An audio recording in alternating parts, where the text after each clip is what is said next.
снова здравствуйте, здравствуйте, друзья. Имеют место вопросы о рыбе. А что вы делаете с рыбой, когда вы ее поймаете? Куда вы ее ловите? Зачем вы ее ловите? И что вы там с ней потом делаете? Зима у нас длинная и очень-очень морозная. В это время мы рыбу не ловим, а очень вкусно готовим. Был интересный вопрос про карасей в молоке. Правда ли, что так карася жарят, то ли варят, и как это делают? Все верно. И в молоке варят, и с молоком жарят, и все это очень-очень вкусно. Сегодня мы покажем один из вариантов приготовления карасей. Рецепт очень простой и под силу в принципе каждому. Не будем тянуть кота за все подробности. Приступим к делу и кратенько, по порядку, все сейчас оформим. Что нужно нам для карасей? Масло оливковое рафинированное, мука, соевый соус, молоко повышенной жирности, лучше домашнее, чтобы вкуснее было. Можно в него сливок добавить, в принципе, вот так вот, такой вариант тоже нормально. Но мы кладем перец чили молотый, кто любит острое, он придает своеобразный вкус, конечно. Лимон, это в конце добавляем, так вот 2 помидора, это тоже уже в конце. 3 луковицы большие, но мы еще 2 порезали. Вот 5 вот, то, что мы готовили, нам от 5 штук. 3 не хватило. Приправка корейская, можно китайскую, но такая тоже немножко островатая. Вот. Можно какую-то другую. Ну и непосредственно караси. У нас они уже чищенные. Других у нас не было. Вот один у нас без хвоста, самый крупный. А так он не влазил просто на сковородку. Вот. С икрой они, но лучше, конечно, не потрошенных карасей. Просто когда вырезаешь желчь, вот летом свежих, когда чистишь, так намного вкуснее, как бы лучше, сочнее получается. Ну, у нас вот то, что имеем, то имеем. Таких приготовим. Сейчас мы сделаем на них разрезы. Упакуем, запакуем и пожарим. Делаем вот такие надрезы по спинке, чтобы мелкие косточки там термической обработке подверглись, пропарились, прожарились. Ну и приправа впиталась вместе с молоком, в мясо лучше впитается. Через эти вот порезы будет туда проникать. И будет очень-очень вкусная у нас рыба, сочная. Вот, вовнутрь, ну вот так вот лук кладем. Можно приправы разные, там есть фаршируют, но это уже другая песня. У нас как бы такой простой способ. Вот и все. Ну теперь вот такую вот оладушку делаем в муке. Вот такой у нас получается замечательный такой карась. Готов он к жарке на раскаленной сковородке. Вот. Красавец. Масло оливковое горит при более высоких температурах, рафинированное, вот потому лучше на нем жарить, но у него как бы еще и вкус нейтральный, он не дает никакого привкуса и не меняет вкус самого продукта, который оно жарит. Вот. И жарить надо с 2 сторон до такой прям корочки хрустящей, чтобы не рассыпался карась, потому что мы их сейчас будем доставать со сковородки, а потом нам придется опять обратно их класть. И это будет как бы вот, ну, какая корочка образовалась.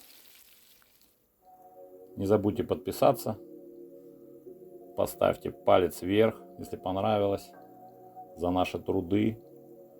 Вот, вынимаем, камера снимаешь. Вынимаем и прямо в эту сковородку укладываем вот так лук. И непосредственно на этот лук уже возвращаем всех наших карасей. Потом пространство между карасиками вот так уже мелким луком укладываем. Приправы все, которые мы хотим туда положить, тоже. Соевый соус добавляем немножко. Вот. И все это теперь заливаем молоком. Полностью всю сковородку, прям карасей всех полить, чтобы везде оно попало там вовнутрь. И желательно, чтобы 2/3 карася было как бы, ну, в молоке. Можно даже полностью, если они не потрошенные, когда вот их полностью делаешь, тогда можно залить прям поверх. Будет эффект тоже такой довольно-таки неплохой. Ну и, конечно, зелень, петрушку, укроп и зеленый лук. Ну и теперь можно опять включать сковородку, но уже на таком медленном огне, чтобы она чуть-чуть так подкипала, не горело, чтобы молоко. Вот оно должно тушиться. Поначалу их можно так подвигать, пошевелить, чтобы все пустоты молоко заполнило, приправа распределилась везде. Вот. Вон как оно все выглядит красиво. Потом накрыть крышкой, ну и минут 15. Ну и вот что получается. Это мы уже вот выложили на тарелку. Уже готово. Вот сейчас посмотрим, что вот внутри получилось у нас. Вот. Все пропеклось, сочно пропарилось. Молоко везде проникло в мясо, приправы. Все вот оно единое целое. Конечно, запах обалденный сейчас. Вот. Это вот надо пробовать. Это икра. Вот. Попробуйте, все просто. Можно, в принципе, другую рыбу попробовать так готовить. Эффект будет тоже хороший. Ну а это кусочек нашей зимы. Зимник. Вот такие дороги. Дороги, в принципе, нету, одно направление. Лед еще не совсем толстый, потому что снега было много. Это просто вот участок такой, его выдуло. А так все идет зимником. Несмотря на морозы такие жуткие, лютые, все завозится. Продукты в отдаленные, вот заполярные районы. Стройматериалы, топливо. Большая часть завозится зимником. Потому что самолетам очень дорого. Это вот так называемая наледь, когда вода выступает поверх льда. И поверх нее опять намерзает лед, и получается такой пирог слоеный. Вода, лед, лед. Очень трудоемко его проходить.